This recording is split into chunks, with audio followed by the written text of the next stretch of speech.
श्री राधे राधे। तो आज महाराज जी ने नारी के प्रति गंदी वासना से देखने वाले को क्यों नर्क कहा गया है, तो इसके ऊपर महाराज जी ने अपने विचार रखे हैं। आप भी जाने। नारी तो एक भगवान की देन है, नारी जननी है, शक्ति है, और जब उसे गंदी नज़र से, गंदे व्यवहार से देखेंगे तो नर्क का रास्ता खुल जाता है, ऐसा महाराज जी ने बताया।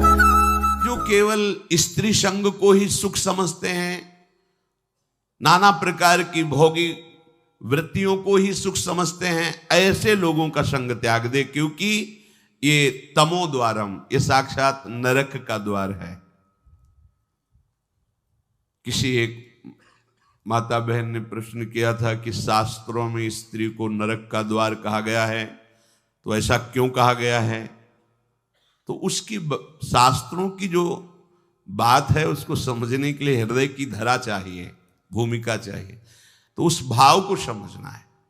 जो स्त्री शरीर को भोग दृष्टि से देखता है, उसके लिए कहा गया तुम साक्षात नरक के द्वार में खड़े हो, क्योंकि तुम अपराध कर रहे हो। स्त्री नरक का द्वार नहीं, स्त्री को तुमने भोग दृष्टि से देखा, ये नरक का द्वार हुआ। क्योंकि भगवान ने भी नरक के द्वार का वर्णन किया, कामा क्रोधा तथा लोभा। भगवान कह रहे काम क्रोध लोभ ये नरक के द्वार हैं। अर्थात तुमने काम दृष्टि से किसी भी माता बहन की तरफ जो भाव किया वो तुम्हें नरक ले जाएगा। उस वक्त शास्त्रों में जो शब्द लिखा हुआ उसको समझने के लिए हृदय की भूमिका चाहिए, पवित्रता चाहिए। आप लौकिक दृष्टि से नहीं समझ पाएंगे।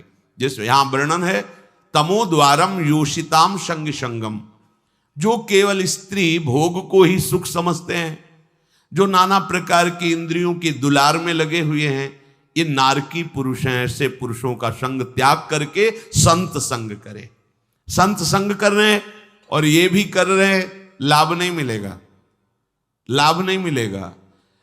हो सकता है संत संग का कम असर और कुसंग का बहुत ज्यादा असर हो जाए। क्योंकि हम देखते हैं 5 वर्ष सत्संग सुना और 5 मिनट कुसंग हो गया, तो सारे सत्संग पे कुसंग पानी फेर देता है। ऐसा क्यों हुआ?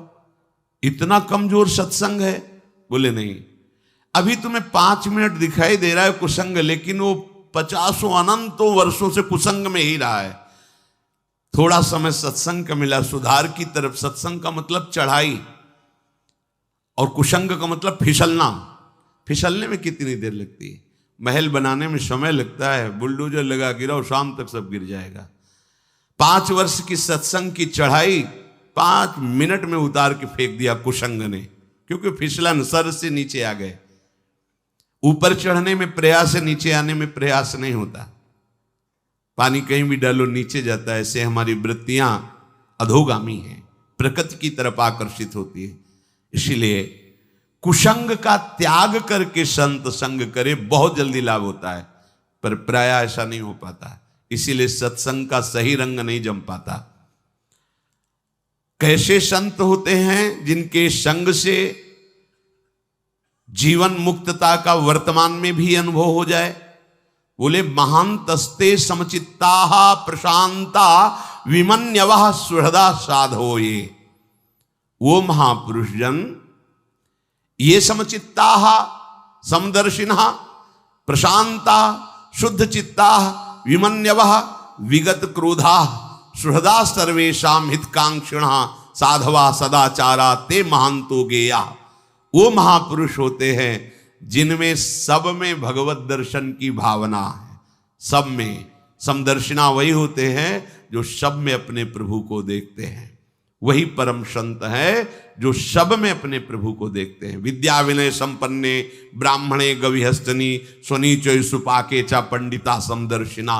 जो सब जगह अपने, वही है। ये तो बाद में पता चलता है ना कि छलिया कैसे छल रहे थे तुम आ करके, अब समझ में आया। ये पर्दे लगाकर वही है, दूसरा नहीं। ये तो गुरु कृपा से बाद में जब अंतःकरण त्रिगुणात्मिका माया के प्रभाव से मुक्त हो जाता है, तब ये दिखाया वो इतना बड़ा नाटक कर रहा था, सब रूपों में वही है।